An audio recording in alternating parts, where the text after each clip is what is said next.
అటు డైరెక్టర్ సందీప్ రెడ్డి వంగ గారికి, హీరోయిన్ దీపికా పదుకొనెకి మధ్య ఒక వివాదం అయితే నడుస్తుంది. అంటే 'స్పిరిట్' సినిమా నుంచి తప్పుకున్న తర్వాత జరుగుతున్న పరిణామాలైతే ఇవన్నీ చూసుకోవచ్చు. నిన్న సందీప్ రెడ్డి వంగ గారు ఒక ఫైర్ అవుతూ దీపికా పదుకొనె మీద ఒక ట్వీట్ కూడా చేయడం జరిగింది. అది కూడా ఇప్పుడు మొత్తం చర్చనీయాంశంగా మారిపోయింది. అసలు ఇష్యూలో అసలు ఏం జరిగింది? ఎవరిది తప్పుంది?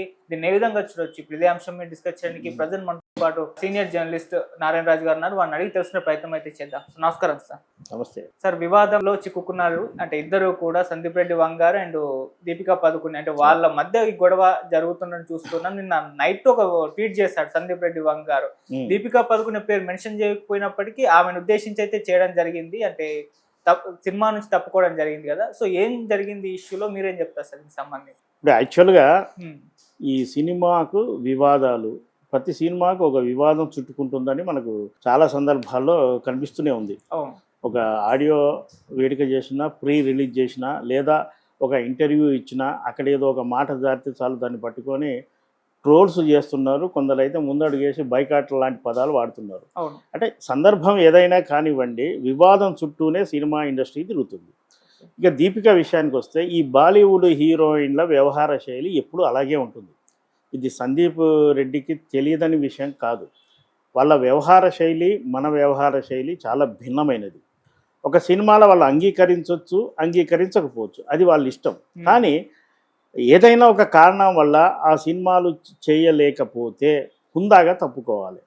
ఆ తర్వాత కూడా డేట్స్ అడ్జస్ట్ కాలేదనో, లేదా కథ నచ్చలేదనో, లేదా ఆ టైంలో తనకు వేరే కమిట్మెంట్ ఉందనో ఇలా చెప్పడం అనేది మనం సహజంగా వింటుంటాం. ఒక హీరోయిన్ ఒక ప్రొడక్షన్ నుంచి, ఒక ప్రాజెక్ట్ నుంచి బయటికి వెళ్ళినంత మాత్రాన పెద్ద ఇష్యూ కాకూడదు యాక్చువల్గా.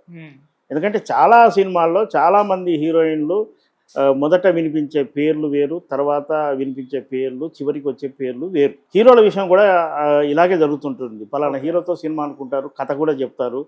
చివరికి వచ్చేవరకల్లా హీరోకి వేరే క్లాష్ రావడం వల్ల హీరో తప్పుకోవచ్చు, ఇంకో హీరోని పెట్టి తీస్తారు. కానీ తప్పుకున్న వాళ్ళు ఎందుకు తప్పుకున్నాం అనేది కూడా పెద్ద వివరణ ఇవ్వకుండా దాని మీద ఒక బురద చల్లే ప్రయత్నం మాత్రం ఎక్కడ జరగదు.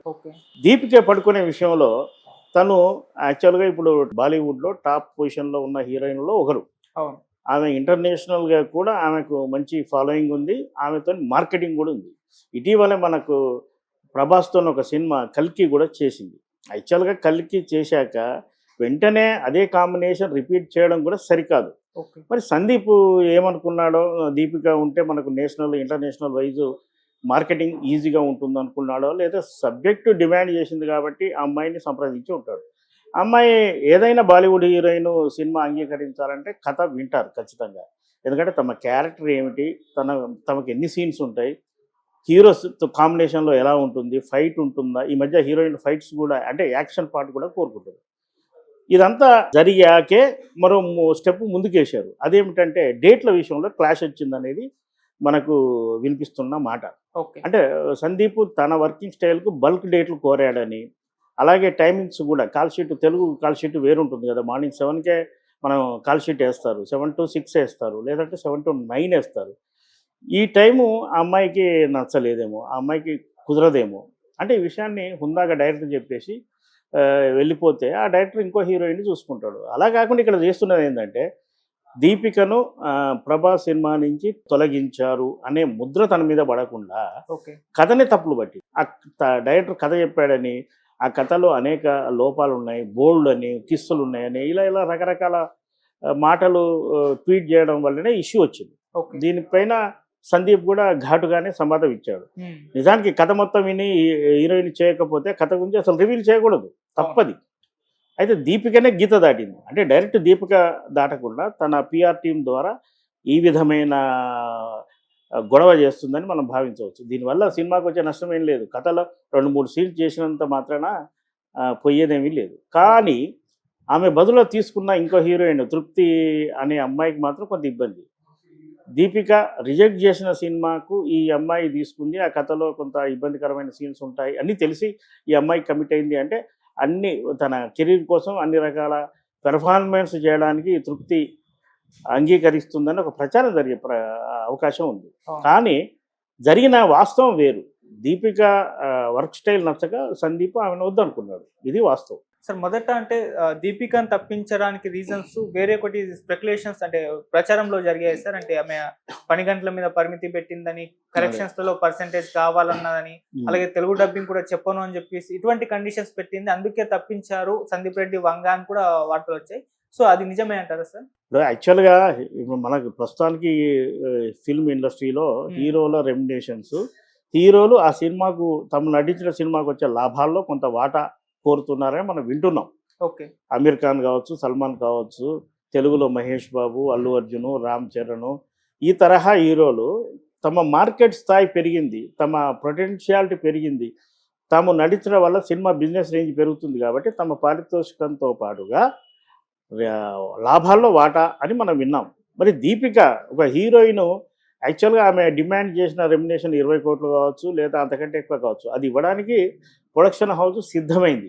ఆ తర్వాత లాభాల్లో అంటే వాటా అడగడం అనేది నాకు తెలిసినంత వరకు అయితే అది వాస్తవం కాదు. అది ఒక ప్రచారం జరుగుతుంది. హీరోయిన్ అంత డిమాండ్ చేసే స్థాయి లేదు. ఎందుకంటే ఆ సినిమాలో హీరో ప్రభాస్ అడిగి ఉన్నా మనం నమ్మొచ్చు. ఒక హీరోయిన్ కూడా షేర్ అడిగితే హీరోకు హీరోయిన్కు షేర్లు ఇస్తే ఇక కొన్ని సినిమాలకు డైరెక్టర్లు కూడా షేర్ తీసుకుంటున్నారు. ఇక ప్రొడ్యూసర్ మిగిలేదేంటి? అలాంటి కండిషన్స్ ఆమె పెట్టి ఉన్నా ప్రొడక్షన్ హౌస్ మాత్రం ఒప్పుకోదు. సరిగ్గా ఇటు సందీప్ రెడ్డి వంగ చూసుకుంటే ఎప్పుడూ కూడా ఆయన ఫైర్ అవుతూ ఉంటాడు. అంటే ఫైర్ ఆయన యాటిట్యూడే అది. సో ఇంతకుముందు యానిమల్ విషయంలో విమర్శలు వచ్చినా కూడా విమర్శ చేసిన ప్రతి ఒక్కరికి గట్టి కౌంటర్ ఇచ్చాడు. అర్జున్ రెడ్డి విషయంలో అదే జరిగింది. ఇప్పుడు కూడా ఈ సినిమా పట్టా లెక్కలేదు, అంతలోపే ఇటువంటి ఒక వివాదం జరగడం, అక్కడ కూడా గట్టి కౌంటర్ వేయడం, నాకు కుచ్ బి ఫరక్ నహీ పడతా తుమ్ పూర్తి అంటే మొత్తం స్టోరీ లీక్ చేసినా నాకు ఎటువంటి ఫరక్ పడదు అంటూ హిందీలో కూడా ఆమెకు డైలాగ్ వర్షన్ వినిపించారు. ఏంటి దీని గురించి ఏం చెప్తారు? ఇప్పుడు ఏ డైరెక్టర్ అయినా సరే ఆయన మనస్తత్వం ఎలా ఉంటుంది, ఆయన వ్యక్తిత్వం ఎలాంటిది అనేది ఆయన తీసే సినిమాల్లో హీరో క్యారెక్టరేషన్ లేదా హీరోయిన్ క్యారెక్టరేషన్ చూసి అంచనా వేయచ్చు. మనం అర్జున్ రెడ్డి అన్నాం, ఆ క్యారెక్టరేషన్ చూస్తేనే నీకు సందీప్ ఎలాంటి వాడో తెలుస్తుంది. యానిమల్లో కూడా హీరో కానీ హీరో ఫాదర్ క్యారెక్టర్ మిగతా క్యారెక్టర్ల వ్యవహార శైలి ఎలా ఉంటుంది, అదే సందీప్ రెడ్డి. సందీప్ రెడ్డి వ్యవహార శైలి అది. అందుకే ఆయన గురించి, ఆయన సినిమా గురించి ఇప్పుడు అందరూ ఎదురు చూడడానికి కారణం ఏంటి? హిందీలో యానిమల్ సినిమా చేసేందుకు ఆ హీరో అంతకాలం ఎందుకు వెయిట్ చేశాడు? సందీప్ రెడ్డి వర్కింగ్ స్టైల్ అది. తన మనస్తత్వానికి తగినట్టుగానే ఆయన హీరో క్యారెక్టర్ను క్రియేట్ చేస్తాడు, మిగతా క్యారెక్టర్ను కూడా అలాగే క్రియేట్ చేస్తాడు. అలాంటి క్యారెక్టర్ ఉన్న వాళ్ళు తమకు ఏదైనా ఒక ప్రతిఘటన ఎదురై లేదా తమ చేసిన పని మీద విమర్శలు వచ్చినప్పుడు దాన్ని అదే స్థాయిలో ఎదుర్కొంటారు. కొందరైతే పాత తరం డైరెక్టర్లు ఏమన్నా మనకెందుకులే, మనం ఇండస్ట్రీలో 4 కాలాలు ఉండాలి, ఎవరి మీద మనం రాయడం ఎందుకు, వాడేదో తెలియక మన మీద బురద జల్లాడు అంటూ సర్దుకుపోయేవాళ్ళు. ఈ తరం అలా డైరెక్టర్లు అలా లేరు.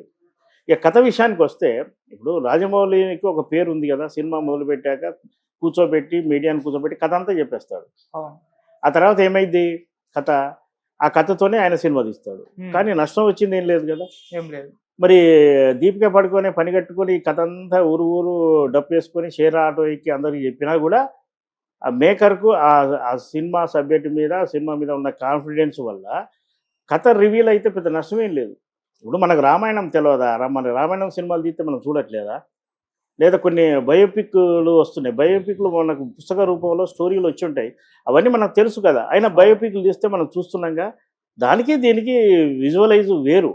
కేవలం కథను ఎవరో హీరోయిన్ లీక్ చేసినంత మాత్రాన ప్రొడక్షన్కి వచ్చిన నష్టమే లేదు. సార్ ఇప్పుడు మన సందీప్ రెడ్డి వంగ ట్వీట్కి దీపిక నుంచి కానివ్వండి, లేకుంటే వాళ్ళ పిఆర్ టీం నుంచి కానీ రెస్పాండ్ అయ్యే అవకాశం ఉందా సార్?